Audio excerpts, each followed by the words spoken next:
Telescópio. Apoio Cultural. Plano Familiar Camargo.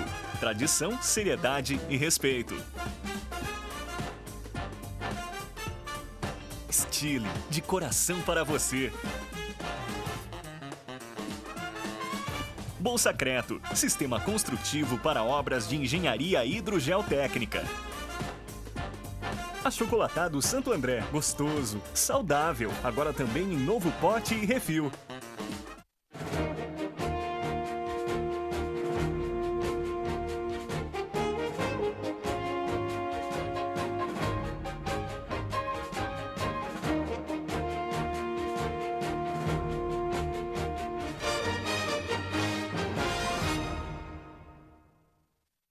Boa tarde, Itapetininga. Começa agora mais um programa Telescópio, ao vivo dos estúdios da TVI, para o canal 99 da NET e para o site tvitap.com.br. Repetindo, tvitap.com.br. Quinta-feira, 6 de junho de 2013, 12 horas e 30 minutos. Hoje conseguimos começar nosso programa em ponto, sem atraso para você que está nos assistindo.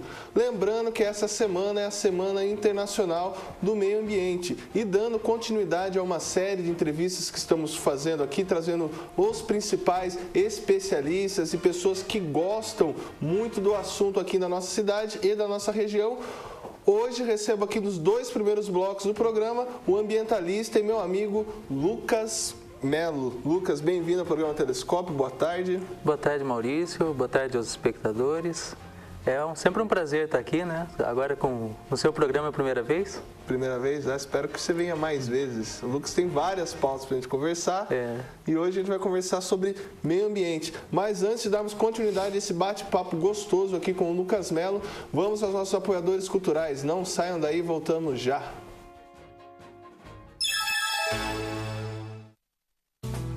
A Masterserv tem o orgulho de estar presente em obras de engenharia ambiental com o seu exclusivo sistema construtivo Bolsacreto.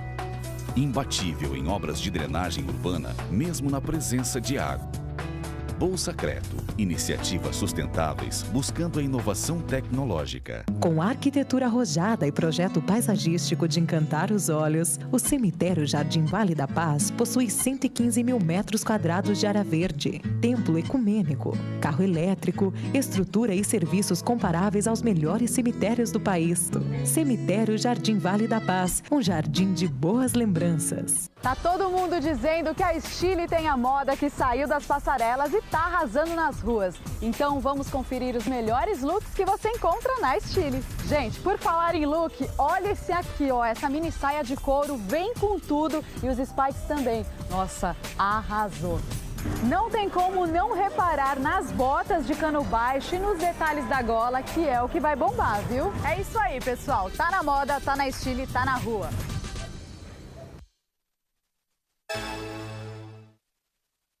Voltamos, Itapetininga, para mais um bloco do programa Telescópio. Lembrando que o nosso programa é um oferecimento do Bolsacreto, Plano Familiar Camargo, Lojas Stile e Café Santo André. Hoje aqui vou bater um papo com meu amigo Lucas. O Lucas sempre à vontade aí no estúdio, já tem meio que uma intimidade com as câmeras, já veio aí no Cidade Livre discutir sobre o meio ambiente. Lucas, uma questão que eu gostaria de fazer para você, que o pessoal me indagou, na verdade, nessa semana na rua, falou, pô, Maurício, você está levando o pessoal, e você fala fulano de tal ambientalista, fulano de tal também ambientalista, mas o que é o ambientalista? Ambientalista atualmente está sendo aquela coisa que a pessoa coloca embaixo do cartão de visita dela, quando ela não tem exatamente o que colocar, né? Porque está tanta gente sendo ambientalista hoje em dia que está parecendo uma profissão, algo muito popular. Na verdade não é. O ambientalismo é uma filosofia de vida, né? Uma pessoa que se preocupa com o meio ambiente, se preocupa com o bem-estar do planeta, com o bem-estar pessoal, com o bem-estar da comunidade. Esse aqui vai ser esse que vem a ser o ambientalista, pelo menos na forma em que eu ajo como ambientalista, né? E confunde muito, né? Às vezes o pessoal fala meio, igual a palavra meio ambiente, né? Lógico que é uma questão só de formação de palavras, mas meio ambiente, as pessoas acham que está ligado só com as questões da natureza, com floresta, com fauna e flora, mas não é, né? É um todo, né? Tem a questão urbana também do meio ambiente. Sim, tem. Na verdade, assim, a palavra meio ambiente vem lá, de certa forma, uma tradução da ecologia, que a ecologia vem do grego oikos, que quer dizer a casa, e logia é o estudo. Então, estudo da casa, estudo do seu entorno. O meio ambiente é, de certa forma, uma tradução disso, porque é o estudo do seu entorno, é uma preocupação com o seu entorno. Todos os lugares são ambientes, né? A gente compra uma casa com uma sala com 2 ambientes, quando você vai para uma casa. Então, tudo é ambiente, tudo que está em nossa volta, onde a gente habita é o nosso ambiente. O meio ambiente é todo o meio que a gente habita. E, claro, não é só as árvores do campo, não é só a floresta amazônica, o oceano. É também a nossa casa, a nossa rua, o nosso bairro, tudo isso é o meio ambiente. O próprio Leonardo Boff, né, tem um livro que é Cuidar da Terra, né, Cuidar da Casa, né, que explana bem, explica bem isso. Você que está nos assistindo aí, uma boa referência de meio ambiente é Leonardo Boff. Ele fala da relação do ser humano com a Terra, né, desse desligamento. Hoje o ser humano deixou essa ligação com a Terra? Eu acho que o ser humano está cada vez mais deixando de se ligar com suas raízes.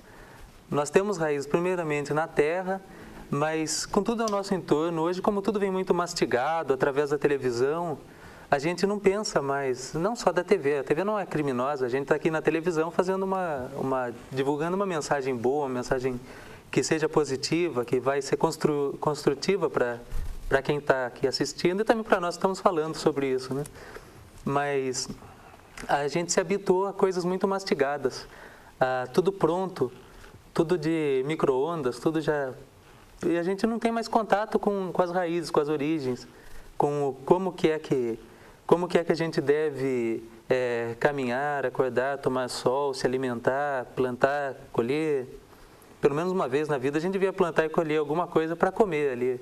Acho que as pessoas, muita gente não sabe, né? Acho que, por exemplo, eu lembro uma experiência que eu tive uma vez, que a menina, ela tinha um nojo de tomar o leite, que ela foi com a gente no pasto, né? E o pessoal tirou o leite e tal e serviu. Ela tinha um nojo de tomar aquele leite porque ela não acreditava. Para ela, o leite é o que vinha na caixinha, né? Então, e eu já não tomo leite, mas eu já teria nojo de tomar o leite da caixinha, porque faz muito tempo que eu tomei leite de caixinha, mas aquilo sim é uma coisa absurda, porque o leite, in natura, ele tem ali uma colônia de lactobacilos vivos que a gente compra no Yakult, no leite fermentado ali para tomar. Os lactobacilos vivos já estão quando saem da vaca, não precisa vir ser adicionado. Mas quando o leite é tirado e vai para a indústria, ele primeiro é passado por uma pasteurização. Quando é de caixinha, o UHT é mais do que pasteurização, é uma altíssima temperatura e o choque térmico que mata todos os seres vivos ali do leite.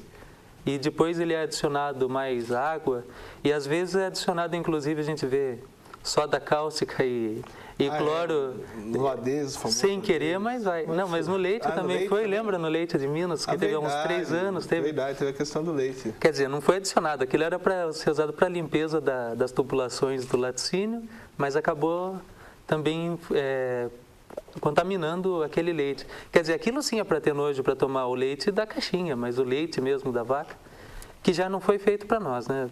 Só uma outra conversa, já não foi feito para nós, humanos. O leite da vaca foi feito para o bezerro. É muito útil para o bezerro, mas isso sim daria nojo. A coisa industrializada é que a gente tem que ter preocupação em consumir. Esses dias veio, inclusive, aqui no programa, né, uma pessoa falar sobre macrobiótica e ela falou disso, né, que são mitos que existem, que hoje o ser humano não precisa. Por exemplo, até o leite da vaca, ela é feita por uma pessoa que tenha mais de 150 quilos, né? Um ser, na verdade, um ser que tenha mais de 150 quilos. E o ser humano, né? O peso médio não chega a isso. Você é formado, você é técnico em meio ambiente, não, né? Em agronegócio? Sou tecnólogo em agronegócio. Qual que foi o mote do seu estudo? O que você concluiu? Qual que foi o seu TCC? Então, eu gosto de brincar que eu sou a maior frustração da minha faculdade de agronegócio, assim, institucional, porque quando eu entrei ali para o curso, E eu tenho uma característica que eu gosto de ir profundamente em todos os meus estudos, tudo aquilo que eu vou estudando, né? Não é nenhum mérito, é uma obrigação, acho, de quem está querendo estudar alguma coisa, é se esforçar nisso.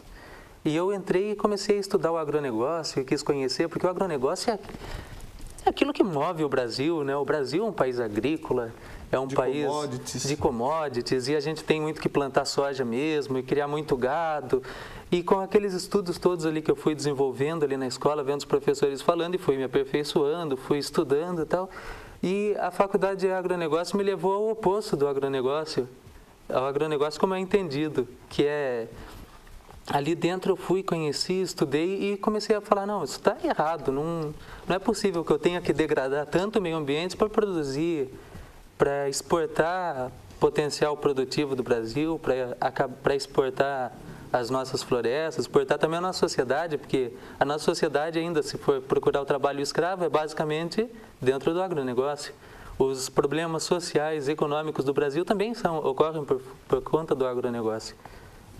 A desindustrialização do Brasil ocorre por conta do agronegócio, porque a gente vende commodity, não vende produtos beneficiados.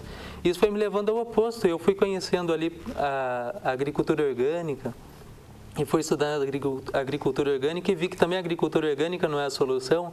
E cheguei na agroecologia, que aí sim é um debate mais aprofundado. Mais amplo da questão. Isso, mais amplo. Então aí eu brinco com a sua maior frustração, porque dentro do curso de agronegócio eu me tornei vegetariano, agroecologista e o que é pior, sendo um bom aluno, porque se eu fosse a ovelha negra da faculdade, mas fosse um aluno ruim, tudo bem, não faz diferença nenhuma, você é ruim, né? O que você está falando, você está dizendo que não concorda, que não sei o quê, mas você só tira nota baixa, todo mundo vai descartar o que você está pensando. Mas como eu era um bom aluno, inclusive fui premiado com uma bolsa, viajei por conta de ser um dos melhores alunos ali. Num grupo, lógico. Sim. Foram outras pessoas, mas entre os melhores alunos no meu semestre. E você falou da questão do agronegócio, né? Um outro problema característico do agronegócio é a monocultura, né? Quanto hoje a monocultura, seja ela de soja, seja ela de milho, ela vem destruindo as nossas florestas. A nossa região aqui, por exemplo, foi totalmente devastada pela monocultura e pelo agronegócio. Agora se expande essa problemática para áreas como lá na Amazônia, o Mato Grosso. A gente está vendo aí na mídia um confronto que está tendo entre indígenas também devido à monocultura e ao agronegócio. Então, o problema da monocultura, primeiro pensando no impacto ambiental dela, não é natural. Não há o que convença que seja natural, porque se você olhar qualquer meio que não seja tocado pelo homem ainda, não existe só um tipo de árvore. A Amazônia não é só as seringueiras. Tem uma diversidade enorme ali de mais de 100 árvores mais de 100 espécies vegetais, porque não são só árvores, mas também plantas epífitas que grudam nas árvores, rasteiras e trepadeiras, cipós. Mais de 100 por espécie. Agora me fugiu agora a quantidade específica. Não sei se é por quilômetro quadrado, alguma coisa assim. É a maior biodiversidade do mundo. Mas é a maior biodiversidade. A Mata Atlântica, inclusive, é até maior. A Mata Atlântica original, que resta quase nada da original no Brasil, é até maior a biodiversidade ainda. Isso contando por todas as espécies vivas ali, é maior. Então, a monocultura já é um absurdo natural. Já não existe naturalmente. E ainda, aí pensando pelo campo de destruição... Quer dizer, primeiro se cria a monocultura e depois quer se criar o combate aos insetos que estão ali com fome, precisando aproveitando. Já que tem um inseto especialista em comer soja e tem soja ali, ele, lógico, uma monocultura de soja, ele vai devastar mesmo. Então, ela é responsável por essa devastação. E, já que a monocultura é a forma mais economicamente viável para se produzir, para se ganhar dinheiro, e aí há o custo ambiental tremendo e terrível, né? Para as nossas futuras gerações, até para a nossa geração, que já está percebendo. Claro. Não só as futuras, mas nós já somos as futuras gerações de quem percebeu que a monocultura era ruim antigamente. Então, ele tem esse custo ambiental e social enorme para o Brasil e para o mundo, né? Você citou agora há pouco a palavra agroecologia. Eu gostaria que você explicasse para o telespectador que está nos assistindo o que é agroecologia, como que ela surgiu dentro do nosso cenário de destruição aí, qual que é a importância dela também? O importante é situar, assim, primeiro, o que veio a ser. Eu vou voltar um pouco antes.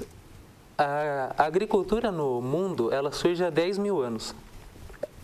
Imagina-se que seja através do trabalho das mulheres. As mulheres observaram, enquanto os homens saíam para caçar ou farrear nas cavernas, né? Porque os homens já faziam farra na época das cavernas, e saíam para caça, etc. As mulheres perceberam que os grãos que os coletores, que também eram os maridos, às vezes elas ali pegavam e traziam para casa, quando caíam no chão, germinavam, nasciam. E aquilo dava mais grãos.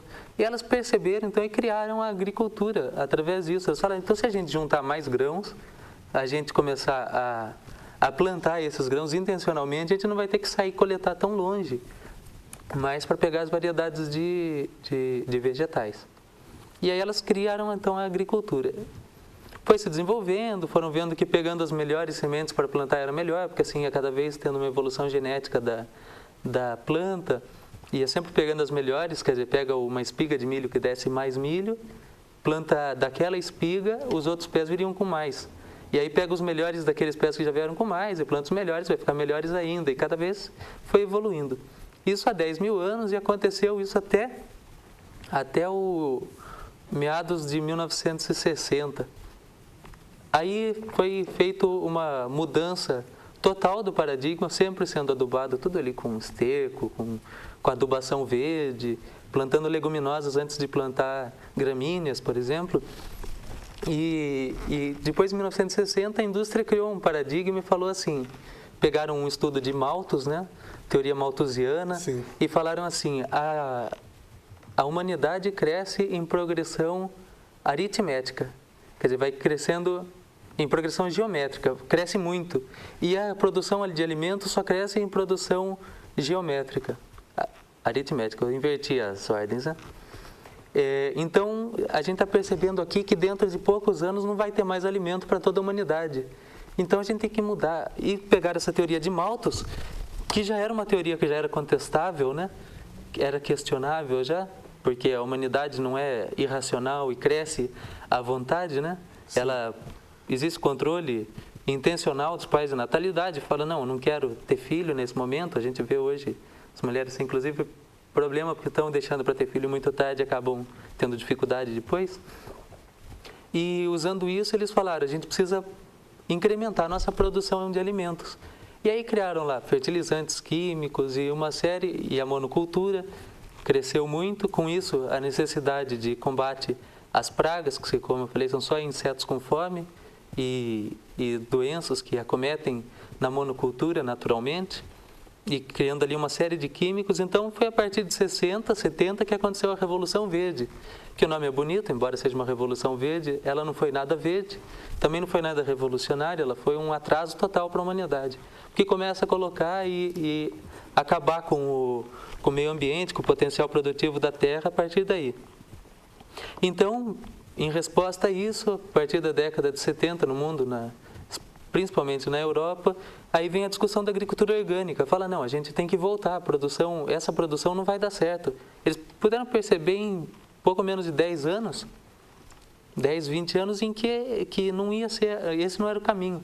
E começa com a produção orgânica. Muitos começam a substituir, então, continua a monocultura, mas para de colocar o agrotóxico e vai usando meios mais naturais, como aí usa urina de vaca, calda de fumo, calda bordaleza, que é feito com sulfato de cobre, cal, aplicação de cal com água, cinza, e também os adubos, aí vai para as compostagens, vai para os fertilizantes naturais, né? E aí, mas continua com a monocultura.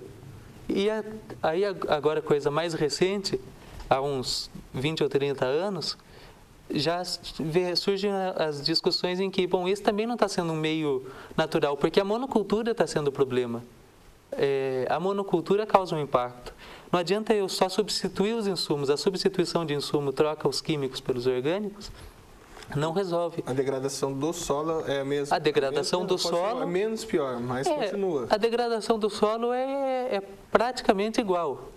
É claro que não vai contaminar tanto o lençol freático, por exemplo, né? Quimicamente. Quimicamente. Né? Mas também vai, quer dizer, contamina... Os nutrientes da terra, elas perdem. A terra perde o seu potencial. Para ter uma ideia, só abrindo um parênteses aqui nesse espaço, para fazer cada centímetro...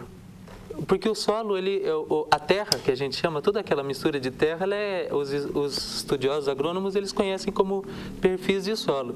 São horizontes que ele chama. A camada mais produtiva do solo é o primeiro horizonte, chamado de horizonte A, que vai de 10 a 15 centímetros só de profundidade.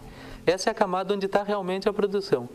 De 10 ou 15 até os 30 centímetros abaixo é o horizonte B. É uma camada que tem um solo que seria um solo um pouco grumoso, que seria bom, mas abaixo disso o C que ainda é razoável, né? E o C praticamente é só pedregulho, é só base de sustentação para a raiz da planta. E o lugar onde a raiz tem que atravessar para ir buscar água lá no fundo.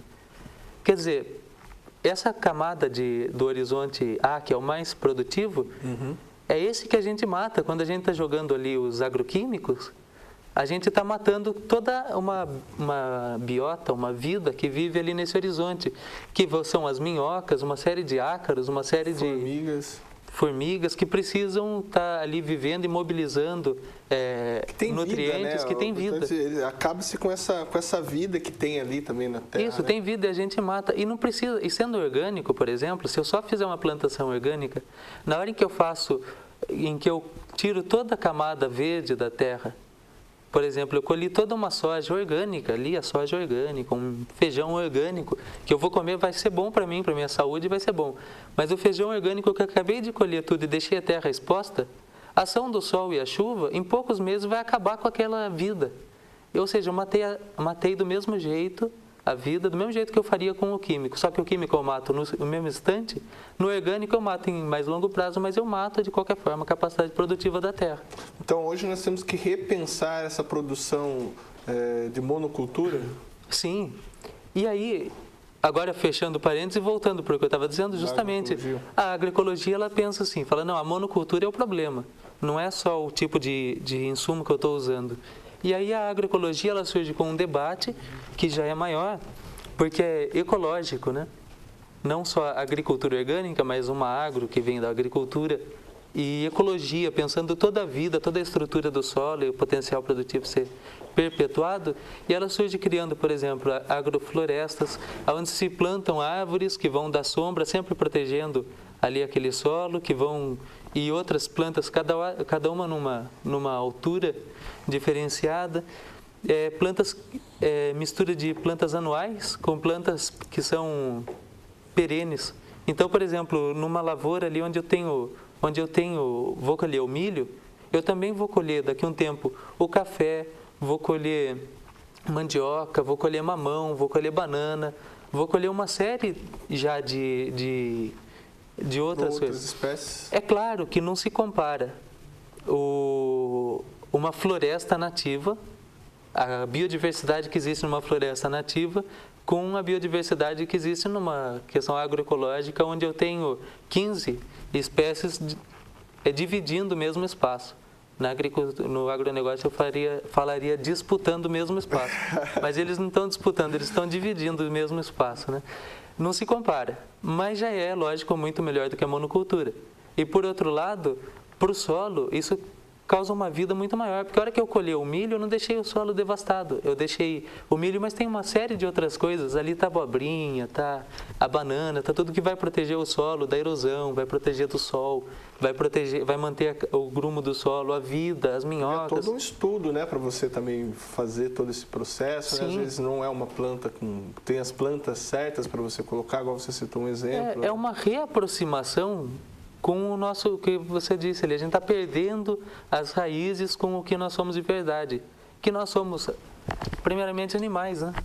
Embora... Esquecemos. E a gente esqueceu disso, a gente criou uma outra... Eu vi esses dias uma palestra e todo mundo perdeu isso daí, não é só... Eu vi outro dia um grupo ali que vai estudar uma questão ambiental, um grupo de ambientalistas, todos eles falaram assim, vamos estudar os 4 reinos, o mineral, o vegetal, o animal e o hominal. Eu falei, mas a gente não é um outro reino, a gente é o reino animal ainda. O cara já colocaram outro reino, porque a gente perdeu isso. E na agroecologia é isso, é você se reaproximar do que a gente é na verdade, desse reino animal, dessa observação da natureza. Provavelmente o Ricardo que veio aqui falar que é macrobiótico, a macrobiótica ela pensa muito nisso. Tentar fazer a gente se reaproximar conosco mesmo para ver a nossa saúde, o nosso bem-estar. Na ideia da agroecologia amplia. Você está também se reaproximando também do que é a natureza. Que planta que pode ficar perto da outra porque uma sombreia demais, ou porque uma bebe mais água do que a outra e deixando aquela seca. Ou você percebe que de repente deixar a cebolinha junto do tomateiro espanta alguns dos bichinhos que vão atacar o tomate e a arruda junto de outras. E isso vai criando a biodiversidade, vai recriando a biodiversidade. Maravilha. Você conhece a Aline Lee? Aline Lee? Acho que é minha irmã. Ela está mandando um abraço aqui para você e tá então um abraço. Parabenizando o programa e ela escreve aqui. Um beijo, Aline. A monocultura é uma prisão, a diversidade ao contrário liberta, a independência se restringe ao hino e à bandeira e se não fundamenta na soberania alimentar. Então, só a diversidade produtiva pode nos defender dos mortíferos golpes da cotação internacional que oferece pão para hoje e fome para amanhã. A autodeterminação começa pela boca. Mais ou menos por aí? Achei... Pô, por que você não veio aqui também, Aline, então, para dar uma... Aí, ela está convidada, convidada no ar, Aline, para vir aqui conversar com a gente. Mas antes de continuar esse bate-papo aqui com o Lucas, nós vamos aos nossos apoiadores culturais. Não saiam daí, não mudem do controle, como diz meu amigo Leonardo. Voltamos já.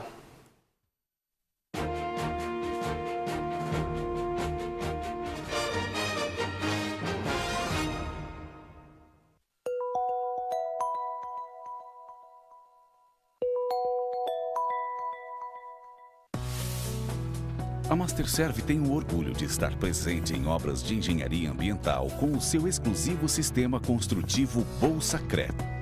Imbatível em obras de drenagem urbana, mesmo na presença de água. Bolsacreto, iniciativas sustentáveis buscando a inovação tecnológica. A WA Classic é especializada em moda masculina. Aqui você encontra variedade e bom gosto para estar sempre elegante e bem vestido. Calças, camisas, camisetas, camisas de flanela, além de vários modelos de jaquetas e blazers de veludo com a qualidade que só a WA Classic oferece. Venha nos visitar. WA Classic, Rua Coronel Pedro Dias Batista, 1674. A Associação Comercial de Itapetininga está oferecendo mais um serviço. cartorioexpresso.com.br, um balcão de atendimento online que oferece os mais variados serviços de cartórios, facilitando a retirada de documentos referente a registros públicos. Solicite seus documentos de todo o Brasil e receba na sua casa ou escritório. cartorioexpresso.com.br, o seu balcão de atendimento a um clique. Mais um serviço da Associação Comercial de Itapetininga, a casa do empresário. Correio de Itapetininga. Um jornal independente com muita informação e prestação de serviços, além do maior caderno de classificados gratuitos da região. Jornal Correio de Itapetininga. O leitor em primeiro lugar.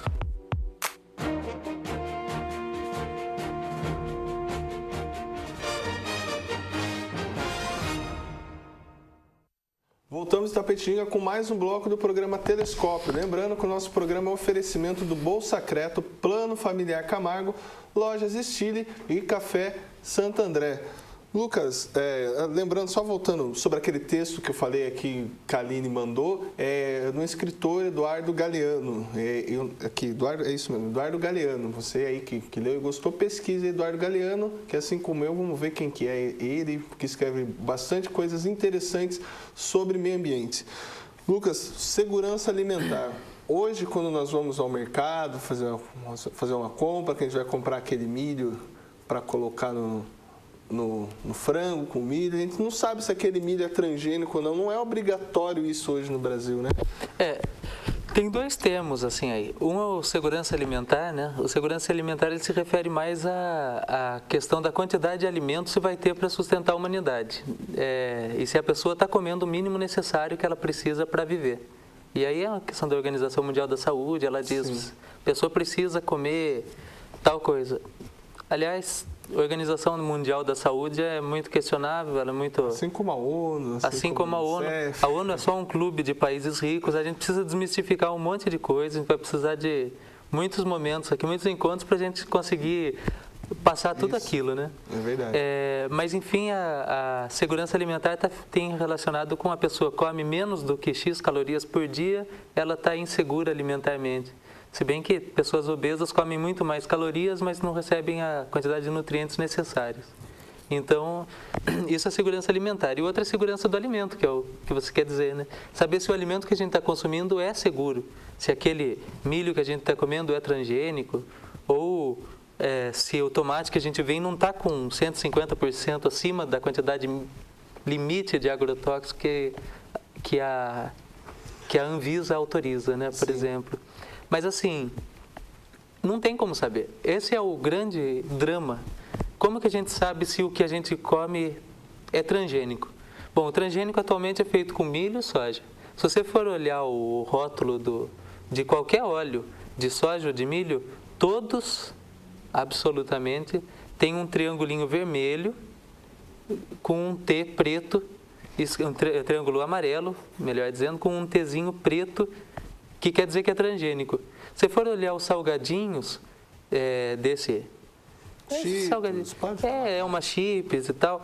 Qualquer salgadinho desse assim, todos, absolutamente, que sejam feitos com milho ou que tenham soja na composição, eles têm o T do transgênico. Todos são transgênicos. Amido de milho, maisena, todos têm. Não existe agora mais. A gente está cercado por transgênico. Porque a produção transgênica ela já está alcançando 60% da produção de milho no Brasil e 80% da produção de soja é transgênico. Isso por por responsabilidade da Monsanto, que criou essa necessidade a partir do momento em que eles incentivavam os produtores do Rio Grande do Sul, em 90 e pouco, na década de 90, a irem comprar o milho transgênico e a soja transgênica na Argentina, que já estava legalizado. E aí o Brasil trouxe, e aí o lobby da Monsanto, junto com a bancada ruralista, que a gente sempre ouve falar, mas ela não trabalha em favor do Brasil, não trabalha em favor da população, do meio ambiente. Eles fizeram um lobby muito forte para que fosse aprovado o transgênico no Brasil. E foi aprovado e a partir de então se descontrola. Por falar em transgênico, é muito desumano, desleal o que eles fazem. Nas ajudas humanitárias que a ONU envia para os países da África, em que eles mandam lá a soja, a ONU não produz soja, ela recebe a soja de alguém. Ela ganha a soja da Monsanto, para que seja levado lá para ajuda humanitária, o milho também. E eles vão e levam aquela soja lá como ajuda humanitária e distribuem para a população. Porque, bom, gente não come muita soja, mas planta para poder dar para o gado. Nessa que eles plantam aquela soja, a ideia, e o milho eles comem, então eles plantam também e vão comer. Nessa de plantar, para aumentar, porque qualquer um pensa em, bom, em vez de comer tudo agora, eu vou deixar um pouquinho para mais tarde, eu vou plantar. Já tem lá a genética da Monsanto, que a Monsanto criou. E para que ela faz isso? Qual seria o problema? O problema é que mais tarde, daqui a alguns anos, ela vai começar a cobrar royalties deles. E aqueles produtores que já estão abaixo da linha da pobreza, que já sofrem de fome, eles vão ser obrigados a pagar ainda assim para a Monsanto a parte da sua produção. Me permita, também tem um outro problema nessa relação, no qual quando você faz esse processo que você disse, onde tem sementes, né, sementes nativas, essas sementes se perdem, né, porque acaba havendo também essa mistura genética, por exemplo, de uma soja que foi lá, de uma soja que tem aqui, um problema do milho, né, a gente ouve falar, principalmente com quem produz orgânico, a dificuldade de se conseguir sementes boas sementes do milho ou sementes não transgênicas, né? Sim, porque Embora você coloque uma cerca em volta da sua propriedade, o pólen do milho vai afetar a produção do seu vizinho. Não tem como. Que pega e também, né? Em menor grau, o passarinho vai pegar lá e vai levar a semente inteira. Existe a contaminação. O que acontece nos Estados Unidos? Um monte de produtores que não plantaram transgênico, que eram contra a produção de transgênico, eles tiveram suas produções ali invadidas por técnicos da Monsanto, que pega uma folha só da produção dele, vai para o laboratório, não precisa pegar uma, na verdade eles vão pegar um monte, porque ele vai querer achar mesmo, né? Sim. Ele leva para o laboratório, identifica o DNA e vê que tem ali a genética da Monsanto. Aí fala, você está produzindo a nossa semente e não está pagando, isso é nossa patente. Nós patenteamos, você não está pagando royalties para a gente, você tem que pagar. E o cara não plantou, veio, através do quê? Um presente desgraçado que a Monsanto trouxe, que vem com a polinização. É a melhor técnica de dominação do mundo. A gente assistia os filmes que a pessoa queria, os desenhos animados, né? Sim. Sempre tinha o vilão querendo dominar o mundo através de armas mirabolantes e colocar eletroímãs na terra que vai parar a circulação e aquela coisa toda. Mas não é, a dominação do mundo está pela semente. A semente está dominando totalmente. Tem um livro muito interessante, Sementes do Mal, que ele fala toda essa técnica elaborada basicamente pela Monsanto, mas não é só a Monsanto, são outras indústrias também, de dominação do mundo através da agricultura. Porque a agricultura sempre, por mais tecnológico que a gente fique, comer a gente vai ter que comer. Então o melhor jeito que você tem para dominar o mundo é essa. Deixa eu mudar um pouco a nossa pauta. A questão do agrotóxico também, né? Hoje também a gente come muito agrotóxico, a gente não sabe, há um controle do governo ou não há. O que acontece em relação ao consumo de agrotóxico pelo ser humano? É um outro mito que precisa também, não existe controle do que a gente está comendo. O governo controla, ele dá os teores máximos que a gente pode. Ouvi muito isso na faculdade. Como o teor máximo de química, quando a gente está com 2 anos de idade, a gente já consumiu toda a química que poderia ter consumido durante a vida, que o corpo toleraria. E o governo não tem... O que funciona a Anvisa? Ela funciona com pagamentos, não são corruptos, são pagamentos dentro do esquema mesmo, porque para eu liberar uma produção de agrotóxico, eu tenho que pagar taxas governamentais. Sim. Eu pago taxas governamentais e libero um produto químico para ir. Só que não é só pago, eles dizem que fazem muitos testes, muitas avaliações, mas nada que possa ver ao longo de uma geração o que vai acontecer. Então eu pago taxas governamentais, vem lá, se eles estiverem dizendo que está num nível de segurança, vai ser liberado o meu produto químico para ser produzido. E vai dar para a população comer. Quantas vezes a gente já ouviu falar de produtos químicos que são retirados do mercado? Por que são retirados? Porque um dia eles foram aceitos. Né? A gente vê lá, a partir de hoje, a gente viu que está tendo um excesso de tal componente. E remédios que são tirados. A talidomida, que fez muita gente, que era um anticoncepcional, que fez muita gente nascer com problemas congênitos, sem braço, sem perna, má formação fetal. Quer dizer, um dia o governo aceitou a talidomida. Então não tem segurança. Não pense que você consumindo agrotóxico num limite, tudo bem. Ou que está produzindo numa quantidade de agrotóxico limite, tudo bem. Que o tempo de carência é respeitado.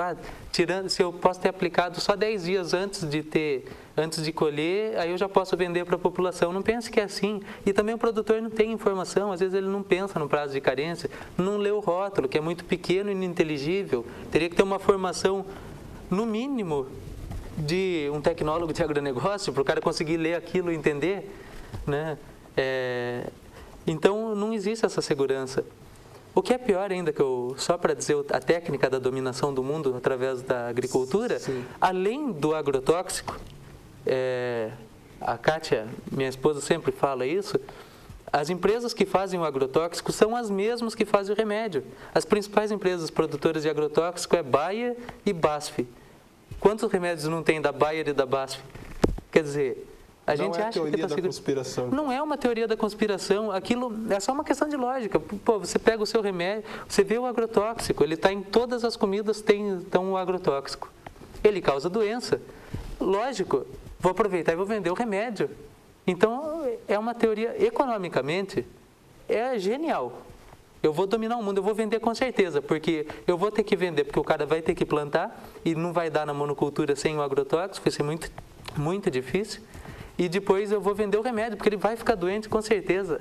É a mesma coisa que aquele borracheiro que joga prego na estrada e para que o pneu fure na frente dele. É genial, né?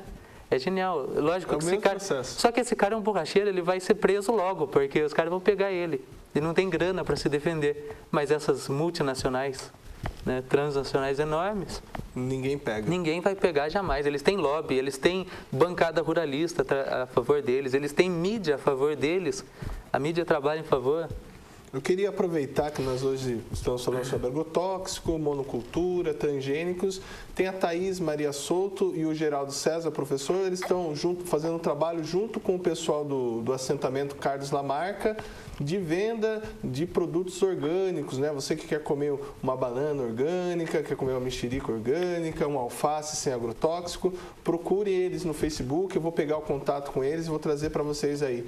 E aproveitando o gancho, a Thaís, ela manda um abraço para você aqui. Ela fala que está mandando muito bem no programa e ela fala assim... como podemos relacionar o problema brasileiro da reforma agrária com o agronegócio? Como a agroecologia pode estar melhorando a vida dos assentamentos do MST, quilombolas e indígenas? Então, a reforma agrária parece uma discussão de esquerda, parece uma discussão assim, mas não. O Brasil, vergonhosamente, é um país que não fez a reforma agrária. Todos os países desenvolvidos no mundo tiveram um momento em que viram que a reforma agrária era a primeira solução para o desenvolvimento econômico, social e ambiental do seu país. França fez, os países do leste europeu fizeram, todos os países, a Espanha, até que é a mais reacionária ali, Itália, também fizeram reforma agrária, os Estados Unidos fizeram reforma agrária, o Brasil não. A gente saiu das capitanias hereditárias para o nada, porque só quem foi tomando a terra foi a grilagem. O primeiro processo de reforma agrária, de construção agrária do Brasil, porque não era reforma, não tinha sido feito antes, foi a capitania hereditária. Pegaram 6 nobres e deram para eles ali deram para eles terras que eram do tamanho do quê? 1/6 do Brasil, para que eles viessem aqui sim e fizessem o que fizessem. Quando teve nos Estados Unidos a libertação dos escravos, teve um estímulo para que eles conseguissem adquirir a terra. Aqui no Brasil, antes de libertar os escravos, para que eles não fossem dominar a terra, porque antes a terra toda a terra era ao léu, quem quisesse ter o seu pedaço de terra podia pegar. Antes de ser feita a libertação dos escravos, isso em 1870, foi feito o primeiro processo de cadastramento de quem era dono de que terra, para que todo mundo tivesse um pedaço, menos os negros que seriam libertados, porque já tinha sido libertado em muitos países, tendência era que fosse aqui também. Até os europeus que vieram, eles ganharam terras depois, né? Ganharam também a possibilidade de trabalhar nessas terras, que quando houve a famosa abolição, né? Sim. Os negros não podiam trabalhar nessas terras. Não podiam, mas também, veja bem, que toda a terra que foram dadas para os europeus, o único momento em que foi dado alguma coisa, foi dada a pior terra que tinha. Não é pior, porque toda a região do Paraná para baixo é muito montanhoso, exceto os Pampas Gaúchos. Os Pampas Gaúchos ficaram dominados também pela elite agrária brasileira. Mas o Paraná e Santa Catarina, que é todo montanhoso, que é de serra, esse pedaço que não serve para ser maquinado, que não daria cana-de-açúcar, esse não daria o café... e o leite também seria tudo muito difícil. Esse sim eles deram para os europeus, mas deram para os europeus. Podiam ter dado para os negros que estavam aqui, que iam ser libertos, né? Por que deram para os europeus? Deram porque já o Brasil, infelizmente, a gente está muito atrasado em muita coisa. E precisa que nós aqui hajamos para a mudança disso. O Brasil, infelizmente, está muito atrasado. Ainda é um país muito racista, muito machista. É um país homofóbico, xenofóbico. A gente também tem horror do estrangeiro, porque afinal a gente gosta, né, quando vem aqui o europeu, o americano, mas quando vem o boliviano, quando vem o peruano, o chinês, a gente já trata já com muito desrespeito, né? E a gente não é um país acolhedor e a gente ainda é muito fechado para muitas coisas. E o que é pior, a gente contamina nossos rios, nossos alimentos, nossas crianças, nós mesmos. Lucas, nós estamos terminando, né, esse bloco da entrevista, que você precisa sair, né? No próximo bloco eu vou conversar com meu amigo Caio, lá de Sarapuí, que tem também uma ONG trabalhando as questões do meio ambiente, também é um forte militante na área, mas eu queria que dentro de toda essa problemática que hoje nós levantamos aqui no nosso programa. Eu queria que você falasse um pouco, você terminasse falando para a gente como que a educação ambiental ela pode estar trazendo essas informações, está educando o povo, porque muitas coisas de que você disse aqui talvez não seja de conhecimento da grande maioria do povo. Sim. O Caio estudou com a gente formou um grupo. Tinha um grupo eu falei que eu sou a frustração da faculdade, mas eu tenho também um professor que é uma grande frustração da faculdade. Não é frustração da faculdade? O Caio, acredito que também seja, porque ele estava lá com a gente nesse grupo. Tem um grupo que é a frustração da faculdade lá da FATEC, daqui de Itapetininga, que é o GPTEC. Eu estou brincando quando eu digo frustração. O Ricardo Borsato é muito bem quisto na universidade. Nós também criamos um bom relacionamento com a diretoria, com os demais professores. Mas tem um grupo de estudo, que é o GPTEC, que é o Grupo de Estudos e Pesquisas Grupo de Estudo e Pesquisa Tecnológica para Agricultura Familiar. Grupo de Estudo e Pesquisa e Extensão Tecnológica para Agricultura Familiar. Agora sim. Lá onde a gente estuda toda essa questão que passa desde a reforma agrária, desde a formação agrária do Brasil, e a gente vai passando pela agricultura orgânica, chega na agroecologia, e ali a gente criou um grupo, fortaleceu. O Caio esteve com a gente ali naquele grupo, então eu tenho certeza que a ONG dele faz um trabalho muito útil. A educação ambiental, isso eu estou dizendo para quê? Todos aqueles que tiverem interesses, eu não estou falando pelo Ricardo, mas eu tenho certeza que ele falaria isso se estivesse aqui. Está convidado aí na FATEC, liga lá na FATEC, pergunta quando que o GPTEC se reúne e vão lá para vocês poderem conversar e terem um pouco dessa discussão. Agora, se você tem um filho, tenta instruir ele, se instrua primeiro, leia os rótulos daquilo que você se alimenta, para você poder orientar seu filho, saber o que são aquele monte de produtos que a gente está consumindo, para que a gente possa se educar ambientalmente. A única solução é que a gente se eduque. Sem a educação do desenvolvimento, de você conhecer aquilo que você está se alimentando, a gente não vai conseguir. Não precisaria se a gente ainda estivesse no regime indígena, tribal, que a gente já deve ter estado há um tempo. Mas atualmente é através da educação. Não acredita no que a mídia está dizendo. Aliás, não acredite nem naquilo que eu estou dizendo aqui. Vão estudar primeiro, vão dar uma olhada se o que eu estou falando é coerente ou é um absurdo. Porque eu posso estar sendo um louco mal intencionado querendo fazer você dar seu dinheiro para mim. Todo mundo pode estar desse jeito.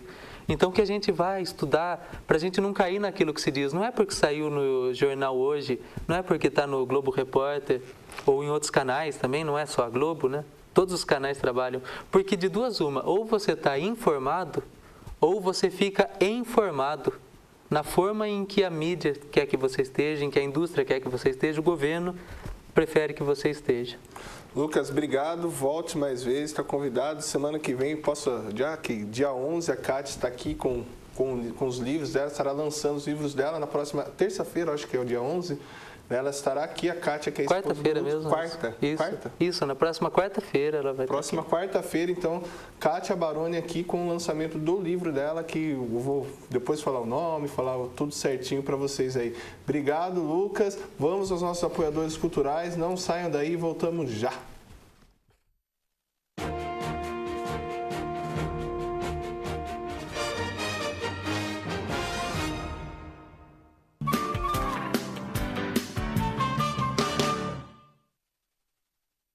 Aleixos Restaurante, o melhor restaurante por quilo da cidade.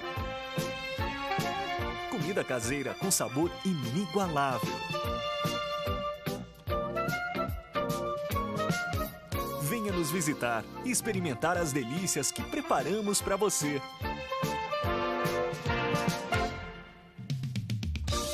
Aleixos Restaurante, 3273-2014, Avenida José de Almeida Carvalho, 1165. Novos abrigos e ônibus da empresa Nossa Senhora Aparecida.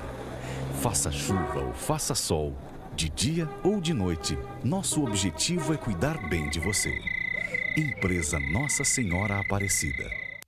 A Quitolina Imobiliária apresenta o novo centro econômico da cidade de Itapetininga. Platinum Centro Empresarial. Com projeto arquitetônico ousado, o Platinum oferece 20 andares e 180 salas reversíveis de 57 a 610 metros quadrados. Situado na Avenida José de Almeida Carvalho, o empreendimento possui toda a segurança e funcionalidade necessária para atender as mais diversas áreas de atuação. Venha para o novo polo econômico de Itapetininga. Aproveite as últimas unidades. Lançamento Quitolina Imobiliária.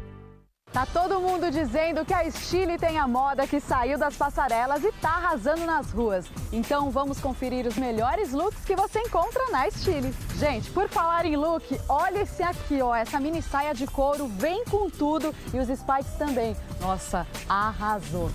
Não tem como não reparar nas botas de cano baixo e nos detalhes da gola, que é o que vai bombar, viu? É isso aí, pessoal. Tá na moda, tá na Stile, tá na rua. Com arquitetura arrojada e projeto paisagístico de encantar os olhos, o cemitério Jardim Vale da Paz possui 115 mil metros quadrados de área verde, templo ecumênico, carro elétrico, estrutura e serviços comparáveis aos melhores cemitérios do país. Cemitério Jardim Vale da Paz, um jardim de boas lembranças.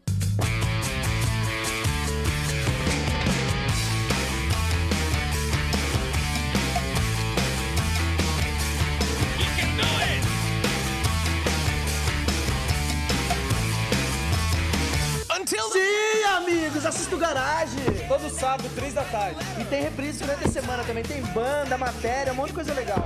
Né? Impressionante. Garagem. Impressionante, é nóis. Apoio Cultural. GA Instrumentos Musicais. Rua Monsenhor Soares, 531, Centro.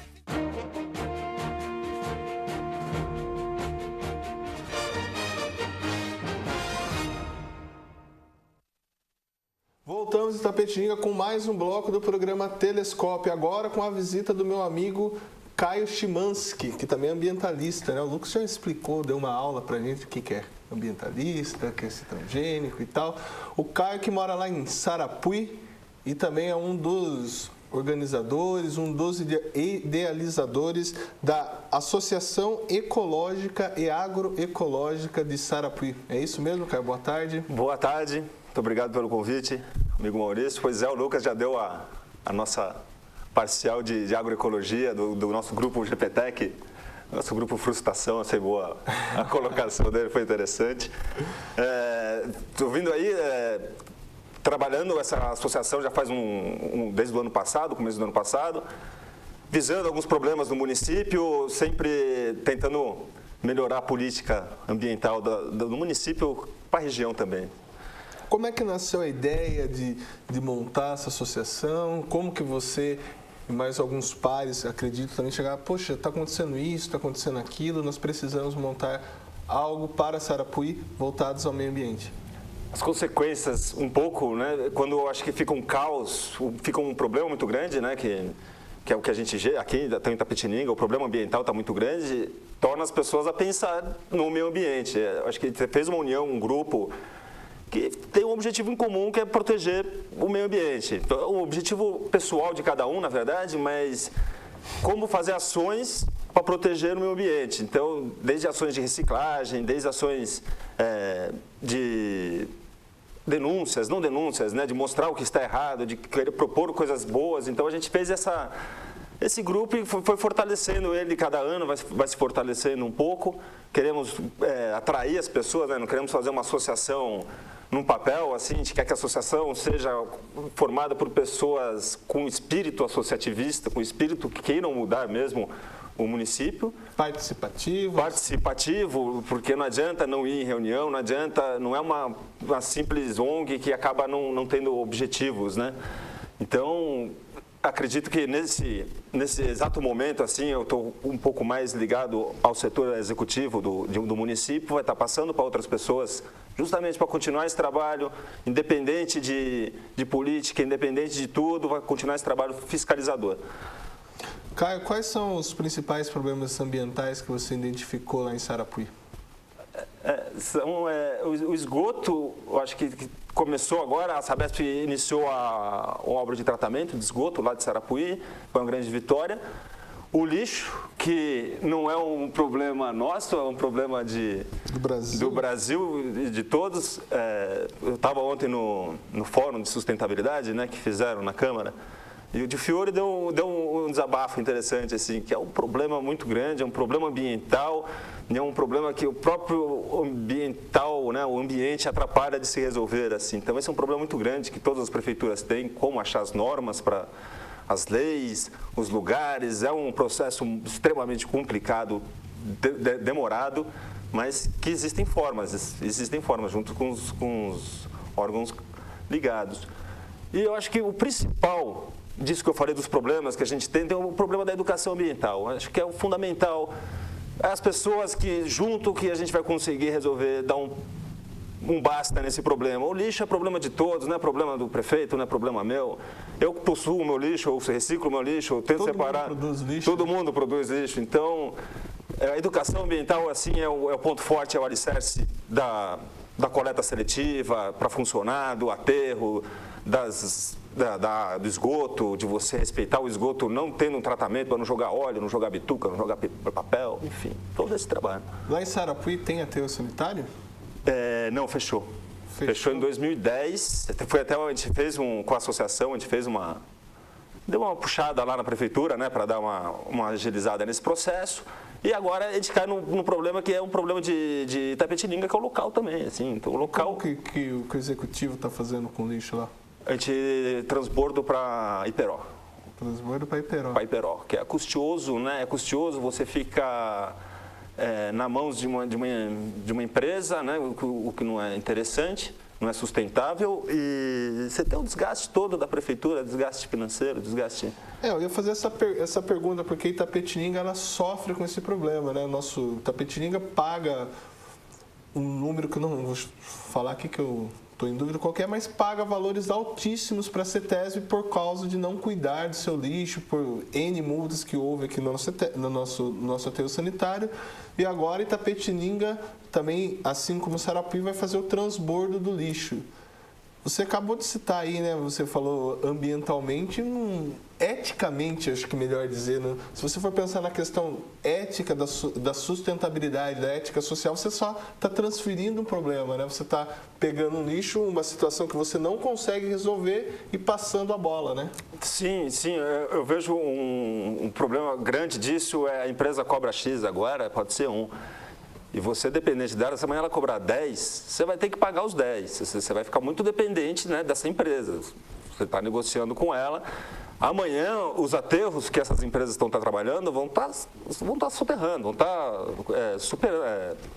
saturando. Saturando, exatamente. E vão ter todos esses problemas. Vai ficar mais caro o espaço dentro do aterro, vai ficar mais caro o transbordo para a prefeitura e você acaba não desenvolvendo uma sustentabilidade.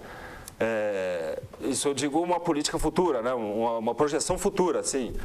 Então, você criar um sistema dentro do município para tratar esse lixo já coletado, já com um aterro sanitário, se torna muito mais viável. Em 10 anos, eu acho que você já recupera o dinheiro que você gastaria em transbordo, assim.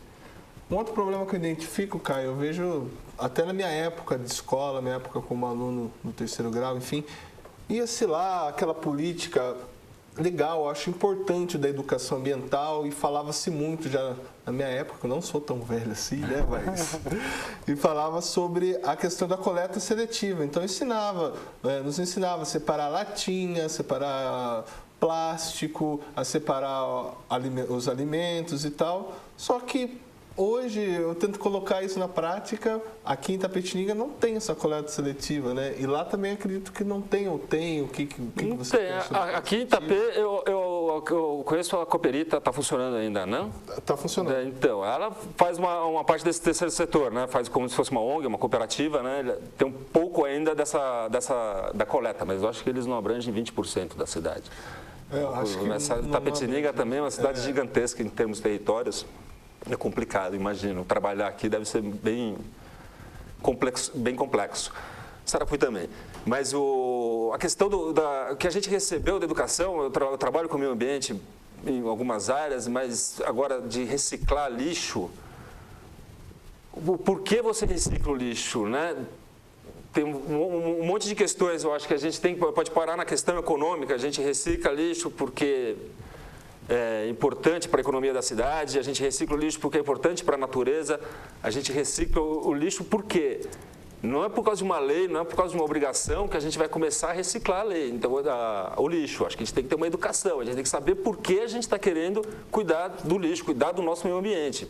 Então, impor a reciclagem, você pegar e comprar 4 coloridinhos daqueles coletores coloridinhos, pôr numa escola e vamos reciclar, não vai para frente. Obrigar eles a reciclarem, talvez vá essa opressão, a famosa educação bancária, né? E agora, se você fizer o cidadão, o aluno, a criança, entender que é importante ele fazer isso, talvez você consiga transmitir essa passagem de reciclagem. Você não pode impor por lei, impor por força, que é o que a gente faz, eu acho que é umas maneiras que faz, é proibir de jogar lixo por causa de tal multa. É um eco chato, às vezes, também, né? Houve uma época, até a Marina Silva, que é uma das expoentes quando se fala de sustentabilidade em ecologia aqui no Brasil, ela falava da necessidade de você não falar, não, joga isso aí, mas se você ensine por que não jogar aquilo ali, aonde você colocar, né? É uma educação participativa, uma educação não imposta. Não verticalizada. Verticalizada, horizontal. Para Paulo Freire, eu dei um pouco de aula lá no município também, assim, mas eu falando aqui é muito fácil, fazer na prática, junto com os alunos, dentro, assim, é uma prática bem difícil essa verticalização. Mas eu acredito que seja por aí que a gente começa a ter um movimento sustentável, uma ação sustentável dessas crianças, desses cidadãos. O Geraldo pergunta aqui para você, parabeniza você aqui a participação no programa e escreve: nós compartilhamos o mesmo rio, o Rio Itapetininga. Qual é a análise que você faz da atual Secretaria de Recursos Hídricos do Estado de São Paulo na nossa região? O Edson Giriboni. O nosso secretário, um abraço para o nosso secretário Edson Giriboni. Um abraço, estava ontem no fórum também, estava dando umas palavras, estava explicando um pouco do trabalho da Secretaria. Eu acho, independente dele ser da região, ele está fazendo um trabalho legal, um trabalho bom com a Sabesp. Eu posso falar que está indo, não que seja a obrigação deles também, né, mas está indo coletores de esgoto, né, está indo tratamento de esgoto para vários municípios, com essa preocupação, porque o nosso rio que recebe esgoto in natura, ele não para ali na esquina, ele vai para a bacia do Médio Tietê. Então, a preocupação do Giriboni em proteger os pequenos municípios com a Sabesp, e de uma forma que ontem ele explicou lá, bem interessante, que o governo tem um programa para cidades que não tem a Sabesp, né, não tem essa sustentação da Sabesp, também o governo está fazendo um programa de coletar. É a obrigação deles, eu acho que estão fazendo a obrigação deles, mas eles estão melhorando essa questão de tirar a poluição daqui, porque o rio está indo para lá, então está arrumando. Eu acho que o rio Itapetininga que passa lá por Sarapuí, eu acho que tem que trabalhar muito agora uma questão de reserva legal, de área de preservação permanente. A famosa APP. A famosa APP. Só que não é uma coisa... Tem muita construção, tem muita coisa que já veio antes da lei, tem uma coisa que... Esse é um trabalho já mais delicado, assim, não é só do secretário, a secretária junto com a CETESB, junto com a CESP, junto com os outros órgãos, com a DAE, que vai controlando esses programas, assim. Eu acho que a minha visão é boa, é positiva, assim. E pelo fato dele ser da região, eu acho que é muito positivo para a região. Fala-se bastante, como você citou, da própria Sabesp, né? E a Sabesp agora ela fez uma estação de tratamento lá em Sarapuí, mas você vê direto, você vê sempre na mídia os conflitos, né, de Sabesp e prefeituras para saber nos contratos quem cuida do esgoto, quem não cuida, quem deve impedir que os lixos domésticos sejam jogados nos rios e seus afluentes. Enfim, como é que você vê hoje esse conflito aí de relação que acontece em muitos municípios da Sabesp com prefeituras? Eu acho que talvez entre muitos interesses aí que estão além da minha compreensão da negociação. Eu acho que a negociação ela não pode ser feita a longo prazo, antigamente era de 30 anos, eu acho que agora é de 30 anos com vista a 5. Sim. Então, tem que ter esse negócio, porque lei a gente erra mesmo, a gente erra em alguns partes contratuais, algumas etapas a gente erra e podemos corrigir. Então, esse conflito acho que vai ser amenizado um pouco com essa questão de tá errado, então vamos mudar. A gente tem 5 anos, a gente tem para mudar. Podia diminuir o espaço até, que 5 anos é mais do que uma gestão, assim, podia ser de 2 em 2. Então, a gente tem alguns problemas que a gente não vai conseguir mudar nessa gestão, só na próxima. E que poderia já mudar nessa, para a próxima, não por causa da política, porque a próxima já estaria com o negócio pronto, já estaria com metade andando, né? Então... Caio, antigamente não se falava em questões relacionadas ao meio ambiente, sustentabilidade, outros paradigmas que sempre houve esse problema, mas agora isso está mais crescente nas mídias, isso está mais crescente na boca do povo, na boca dos políticos. O quanto disso é real, o quanto disso é publicidade? Quando disso é filme, né, americano? Fake, Então, eu não sei, eu acho que existe uma preocupação pela questão da ecologia mesmo, a gente não pode acabar com o mundo, a gente está acabando com as matas, com as florestas, com os rios, isso a gente sabe, está vendo, né? Não tem, e a população está crescendo, a gente precisa de recursos naturais. E uma coisa que foi planejada, na década de 70 eu lembro que acabou o petróleo. Aí hoje em dia os caras me acham aí uma bacia de petróleo gigantesca, maior que não sei quanto, do pré-sal, né, brasileira, aí acham outro. Vai acabar a água, acho que não sei, são profecias que a gente não sabe, né? Ou vai virar água o mundo, né? São profecias que a gente não sabe. Eu acho que tem uma mídia, tem o oportunismo do meio ambiente, que eu acho que muita empresa tem essa oportunidade, muita empresa que, não estou criticando, falando que vai fazer legalização, que vai fazer legalização ambiental, que você gera uma indústria do ambiente, né, cara, do meio ambiente para trabalhar, que não estou falando mal, é interessante. E você começa a ter uma propaganda maior. Então, salve o IP lá, salva o planeta, plantando, compra o nosso produto, plante uma arvorinha. Começa a ter, até o consumidor, né? Você começa a ter um lance com o meio ambiente. Comercial, né? uma ligação comercial com o meio ambiente. E foge um pouco do contexto. Você está salvando o mundo porque o quê, né? Qual é o seu motivo que você está reciclando? Volta à questão da educação mesmo. Maravilha, antes de darmos continuidade a esse bate-papo hoje aqui, delicioso, com o meu amigo Caio também, né? Caio Chavinsky, é isso? Chimansky. Quase Chavinsky. Tá lá. É do mesmo lado ali da... Tá acabando da Polônia ali, da Polska. É difícil, você não tem noção como é difícil escrever o nome dele. Vamos aos nossos apoiadores culturais, não saiam daí, voltamos já.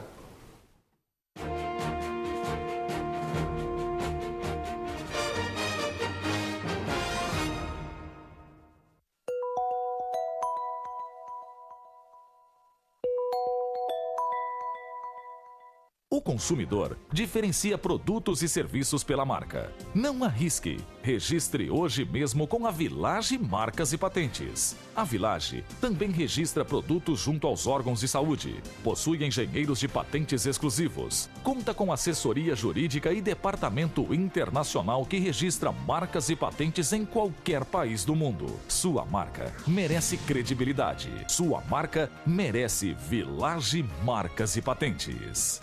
Com arquitetura arrojada e projeto paisagístico de encantar os olhos, o cemitério Jardim Vale da Paz possui 115 mil metros quadrados de área verde, templo ecumênico, carro elétrico, estrutura e serviços comparáveis aos melhores cemitérios do país. Cemitério Jardim Vale da Paz, um jardim de boas lembranças. A Quitolina Imobiliária apresenta o novo centro econômico da cidade de Itapetininga. Platinum Centro Empresarial. Com projeto arquitetônico ousado, o Platinum oferece 20 andares e 180 salas reversíveis de 57 a 610 metros quadrados. Situado na Avenida José de Almeida Carvalho, o empreendimento possui toda a segurança e funcionalidade necessária para atender as mais diversas áreas de atuação. Venha para o novo polo econômico de Itapetininga. Aproveite as últimas unidades. Lançamento Quitolina Imobiliária.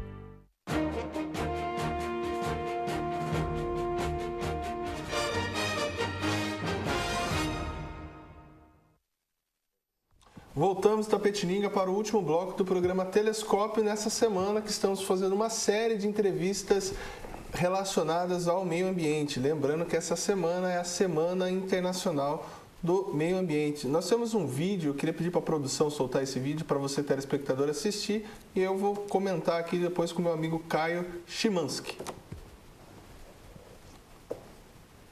O vídeo Ah, agora foi.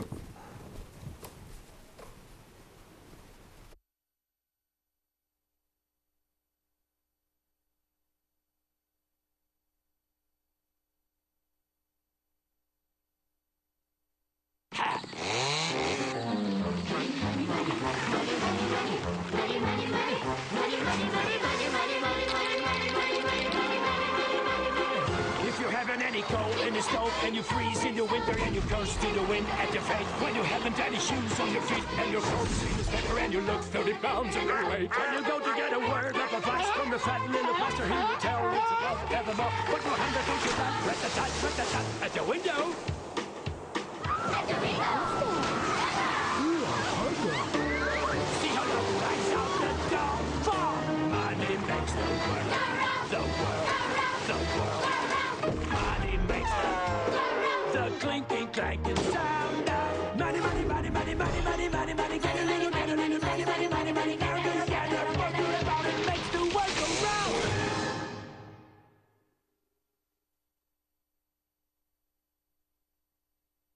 O ambiente volta para ele, Caio? Ah, com certeza, né? Já vê isso. Eu acho que a gente mora num país tropical, né? Que a gente não sofre de recursos naturais, mas imagina um país mais sofredor de recursos naturais, com menos estrutura.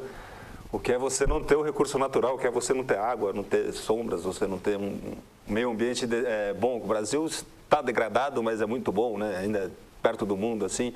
Você tem lugares na América Central que você tem indústrias de água, então você tem uma empresa francesa que controla a água do país, assim. Então, o recurso natural é escasso, é complicado. Até a abundância, né? Eu falava com o Lucas no outro bloco, né? A questão de alimentos, né? Aqui no Brasil ainda tudo que se planta dá, né? Temos essa variação de alimentação que você vê não é tão grande na Europa, você que já foi bastante para a Europa aí. Opa, tudo lá, todo dia. Todo fim de semana na França. Você sabe mais ou menos como é que é, né? Mas o brasileiro, será que tem essa consciência, Caio? Que vai voltar para ele, eu não sei. Que fazer errado é errado, não sei, jogar lixo, cortar uma árvore é errado. Acho que as pessoas devem ter essa disciplinação, né? De, eu estou fazendo errado, mas eu sei o que eu estou fazendo. Então, quando volta para ele, que ele percebe, putz, não devia ter feito errado. Então, a pessoa não está reciclando hoje, ela está fazendo errado. Aí amanhã, que está voltando já para a gente, na verdade, está voltando para Itapê, está voltando para Sarapuí, que isso é um problema de 10 anos, não é um problema que criou-se agora, está voltando para a gente aí. Como é que a gente faz? Então, não vou reciclar? Não vou? Fica complicado, é errado. Eu acho que tem que ter uma... saber e fazer. Você sabe que é errado, então faça certo, por favor, que você colabora muito com o município. E a vontade política hoje, a nível federal, a nível municipal, a nível estadual, em resolver também esses problemas, em contribuir para que a educação ambiental, igual você citou brilhantemente a importância da educação ambiental, para que ela seja feita, para que ela chegue também, né? Porque às vezes eu tenho a impressão que a educação ambiental, ela está mais na classe média, está voltando mais para esse povo, mas para a massa ela não chega, né? Que é onde estão também alguns dos problemas, né? Como falta de saneamento básico, enfim.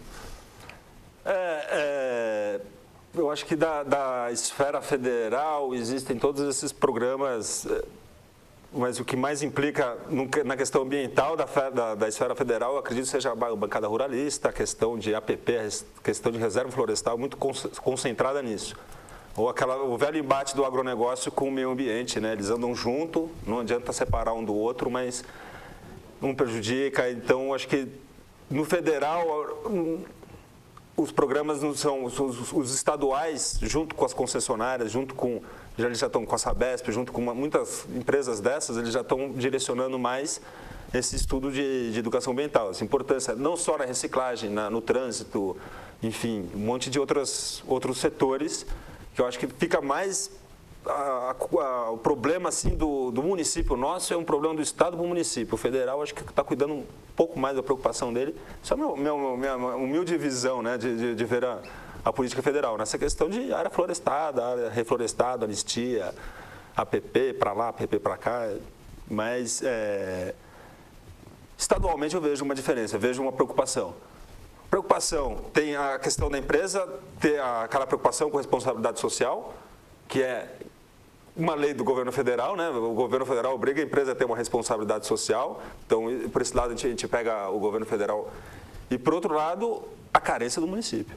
Então, tem uma pergunta aqui do Geraldo, que está nos assistindo aí. Obrigado, Geraldo. Ele escreve assim: é possível falarmos em sustentabilidade sem falarmos em mudança de modelo econômico? Pergunta para você. Essa pergunta sacaneou, porque é o capitalismo, é o agronegócio, né? Como eu falei, o agronegócio segura o PIB brasileiro. E o agronegócio é um negócio que anda... E a soja é um negócio que não é muito ecológico, vamos dizer assim, não gosta muito de ecologia. O boi no Pantanal é uma coisa terrível, a soja entrou para o cerrado. Você tem o eucalipto aqui na nossa região, que é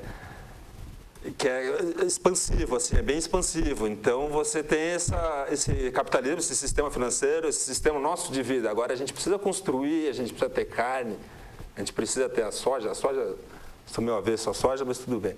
Mas, enfim, a gente precisa ter muitas coisas. Os portos de areia, né? Os portos de areia são as coisas... trágico, mas fala que é bonita. Tem umas partes que são assim bonitas, parecendo Grand Canyon. Não para fotografia é lindo, né? Não que foi feito pelo homem, não estou querendo falar, mas a gente precisa de areia, né? E os portos têm um controle pela CETESB, eles são controlados mesmo, de fato. Acompanhei agora um pouco de perto, assim, fiquei impressionado com algumas recomposições de uns buracos que eram imensos e hoje em dia está com árvore em cima, está tranquilo. Então tem esse capitalismo, esse sistema econômico, como você disse, atrapalhando o meio ambiente, vai atrapalhar o consumo, a questão do consumo, a questão de a gente estar querendo consumir muita coisa, mas tem a questão de a gente tentar agora se sustentar com essa ideia de capitalismo, com essa ideia de consumo moderado, junto com a ecologia, né? Junto com a nossa casa. E aquele problema que está acontecendo lá no Mato Grosso, lá com os índios... E o governo federal, a Polícia Federal que está lá, segundo informações, né, batendo nos índios, está havendo um conflito. Ainda acontece muito conflitos em relações à terra no Brasil. O que você acha? Você acha que o governo federal devia agir mais para que diminuísse essa violência no campo por causa da questão agrária? Agrária, né? Eu confuso porque... Confiar no que vem pela mídia é muito complicado nessa questão dos índios. Eu tenho uma opinião que, historicamente, os índios são umas pessoas nômades, né? Eles andam, eles não param, a terra fica... Eles vão mudando. Então, você estabeleceu uma área para o índio, você já está indo contra a cultura indígena. O pouco leigo que eu sou nesse assunto, eu gosto muito dos Vilas Boas, que fizeram um trabalho ali em Xingu, né, com o pessoal. Sim. Mas eu conheço muito pouco assim dessa questão. Eu acho que o primordial que eles estavam aqui, primeiro, de fato, e segundo, a nossa limitação no respeito à cultura deles. Então, não se respeita hoje a cultura? Não se respeita ou não, parte nossa que não está respeitando, se eles estavam aqui, né? A gente precisa delimitar áreas para eles, né? É difícil delimitar área para o munícipe, PTU, né? Não é isso, né? É para um povo, para uma questão, para uma raça... o que existia aqui antes, porque era daqui, os donos da casa, né? Então, eu não gosto, eu sempre acho que estou um pouco do lado dos índios, assim, quase pecuarista contra índios. Eles querem terra para produzir agronegócio e os índios querem a terra para continuar a cultura deles, de andar pela floresta, enfim, é uma visão. Sobre o novo Código Florestal, qual que é a sua opinião? O que você acha que essas mudanças que foram feitas aí no Código Florestal, ela beneficiou quem? Ela beneficiou mesmo as florestas ou ela beneficiou o agronegócio, o pessoal ruralista aí? Então, ficou dividido, eu achei que ficou dividido. Tem a questão da anistia, tem a questão de quem já fez, está tranquilo, está de boa. Tem a questão de quem está fazendo o Código Florestal, é o governo tem uma bancada ruralista muito grande. Então, eles... Fala na base do governo? O federal, né? O que se discute ali Sim. São os deputados, são eles. E eles têm uma base muito grande para fortalecer as ideias dele, a ideia do agronegócio. Eu não sou contra o agronegócio de forma alguma, formado em agronegócio, adoro o agronegócio, só que ele tem que andar em harmonia com o meio ambiente, que a gente já trabalha a agricultura familiar, outras agriculturas para trabalhar essa parte. Não tem o Código Florestal não está querendo vir atrapalhar o agronegócio, está querendo controlar os recursos naturais. Eu vejo por esse lado. Só que esse nosso controle que significa boi a menos no pasto, significa alqueire de soja a menos plantado, significa dinheiro a menos. Você falou em agricultura familiar. Hoje o governo tem diversos incentivos da agricultura familiar, mas o que precisa melhorar aí? O que você pensa? Acha que a agricultura familiar precisa se olhar com mais carinho o poder público, até seja a nível federal, seja a nível estadual? Então, eu diria que a nossa política de extensão tem muito resquício da Revolução Verde, né, que foi na década de 70, que a gente impôs um conhecimento não do campo, a gente pôs máquinas, produção, a gente pôs o agronegócio. Hoje em dia, não é tão Revolução Verde, mas ainda impõe, ou melhor, falta essa questão de você ter políticas voltadas à agroecologia, a bioconstrução, vamos dizer, a agricultura orgânica, né, a agroecologia como um todo. Então, a política ecológica dentro do sistema. Eu acho que o que tem, assim, o Pronaf, que é um exemplo bom, ele não tem sustentabilidade. A pessoa sempre precisa do Pronaf, né? E a agroecologia, não, promove o quê? Ele não vai precisar mais, ele vai ter a sustentabilidade. Autossustentabilidade. Muito difícil a gente falar de autossustentabilidade numa plantação de soja. E a gente precisa de soja para exportar, enfim. Mas no pessoal pequeno, o pessoal que come, que produz comida e que come também, é claro, eu acho que essa política de sustentabilidade, para ele não ficar dependendo de um banco, não ficar dependendo de um sistema, é muito interessante. A política vem desse sistema, mas vai tirando o produtor. O produtor vai ter a semente dele, vai ter o insumo dele, vai ter a vida dele tranquila, sem a dependência do governo. Acho que é bom para o governo também, né? O governo quer ficar subsidiando todo mundo toda hora. Se o cara tiver a oportunidade de ir sozinho, é melhor para o governo. Caio, você falava, aliás, fora do ar aqui, falava em off de um arraial que vai ter lá em Sarapuí, uma banca que a associação vai fazer diferente lá. Eu queria que você falasse um pouco do arraial e da banca, a novidade que você está propondo aí para essa... Pois é, a gente está lá, eu tenho o trabalho da primeira dama com o Fundo Social e a gente está organizou uma comissão e estamos ali algumas pessoas da cultura, do esporte, estão fazendo algumas brincadeiras, né? O arraial acontece no sábado a partir das uns 3 horas, eu acredito. 3 da tarde. 3 da tarde. Então, é um arraial para a família, um arraial para as pessoas irem se divertirem. E a barraca que a associação está criando é a barraca Jogue Lixo Certo. Então, a brincadeira com o seu próprio lixo, você vai ter alguns cestos de cores apenas, né? Vermelho, você sabe qual que é o vermelho? Você lembra qual que é? Não, de cabeça não. Vou colocar em xeque aqui. Pois é, cara, eu não esqueço direto também.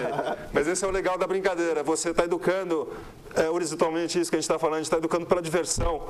A pessoa começa a associar isso de outra forma, não porque o vermelho é papel, vermelho é papel, vermelho é papel, não.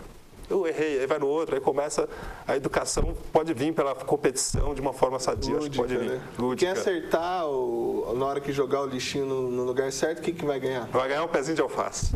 Eu acho que vai ter alface e berinjela, a gente não sabe ainda, mas acho que é alface e berinjela. Então, maravilha. A partir das 15 horas, então, lá em Sarapuí, o arraial, e visite lá a barraca da associação com o Caio. Caio, a gente tem mais um vídeo para passar, eu acho que está no gatilho aí que a nossa produção separou para passar para o nosso telespectador de educação ambiental. Também são palavras do Leonardo Boff, um vídeo bem bonito. Vamos dar uma assistida aí.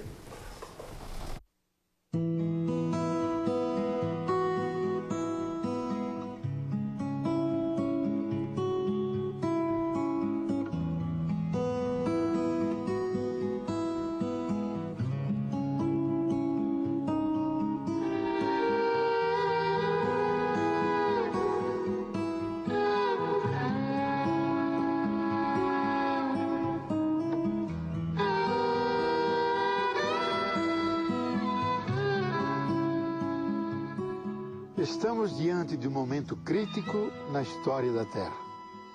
E numa época em que a humanidade deve escolher o seu futuro.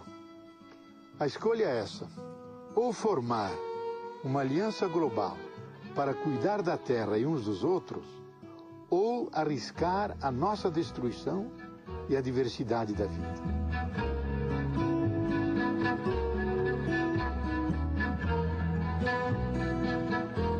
padrões dominantes de consumo e de produção estão causando devastação ambiental, redução dos recursos e uma massiva extinção de espécies. Comunidades estão sendo arruinadas.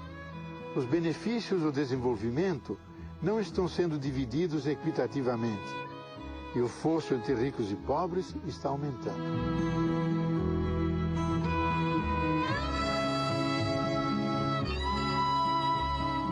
A injustiça, a pobreza, a ignorância e os conflitos violentos têm aumentado e são cada vez maiores. O crescimento sem precedentes da população humana tem sobrecarregado os sistemas ecológicos e sociais. As bases da segurança global estão ameaçadas. Essas tendências são perigosas, mas não inevitáveis. Como nunca antes na história, o destino comum nos conclama a buscar um novo começo. Isso requer uma mudança na mente e no coração. Requer um novo sentido de interdependência global e de responsabilidade universal. Devemos desenvolver e aplicar com imaginação a visão de um novo modo de vida sustentável, nos níveis local, nacional e global. Que o nosso tempo seja lembrado pelo despertar de uma nova reverência diante da vida, pelo compromisso firme de alcançar a sustentabilidade, fortalecer a intensificação da luta pela justiça e pela paz e a alegre celebração da vida.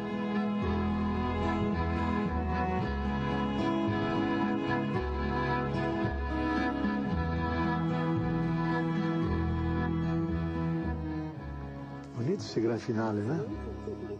Bonito mesmo. Tá aí, Caio, novo modo de mundo sustentável. É isso que precisamos hoje trabalhar nas nossas crianças, é isso que precisamos trazer para as nossas vidas também? Eu acho que é, né? O novo conceito eu acho que já está acontecendo, assim, mais para trás, na minha infância, até mesmo na minha questão do dirigir alcoolizado, né? Eu acho que é um absurdo, né? E essa lei ser contestada, eu acho um absurdo. Então, a gente é treinado por lei, né? Então, a gente tem que mudar o nosso meio por lei. Poxa, é óbvio que não posso beber, pôr minha filha no carro e sair dirigindo, é uma coisa muito louca, um suicídio. Mas não, a lei que começou a me prevenir disso, né? Então, acho que essa mudança de alguns hábitos óbvios partem da gente mesmo. A reciclagem, volto a falar, né? Que eu gosto de falar de reciclagem, mas acho que eu reciclo lixo, eu moro num sítio afastado, eu levo o meu caminhão, o meu lixo reciclado para o catador e levo o meu lixo também para o caminhão de lixo, porque lá não dá muito certo jogar lá. Então, você muda porque você quer. Por quê, né? Qual o motivo de você mudar? Eu não vejo uma coisa boa você de começar a mudar Sarapuí por causa de lei. Aí é complicado. Mas por causa de você querer mudar, aí a gente consegue mudar legal. Maravilha. Caio, eu quero agradecer a sua participação hoje aqui no programa. Obrigado aí. Estou devendo uma visita lá para Sarapuí, que Sarapuí tem muita área verde, tem muito lugar que eu gosto. O seu sítio também, que é um lugar que eu gosto de estar lá também. Muito obrigado. Volte sempre aí para discutir política, para discutir meio ambiente, que eu sei que você gosta bastante. As portas da TVI estão abertas para você e o pessoal lá de Sarapuí também que quiser vir no nosso programa conversar conosco. Obrigado, eu que agradeço o convite, muito prazeroso estar aqui.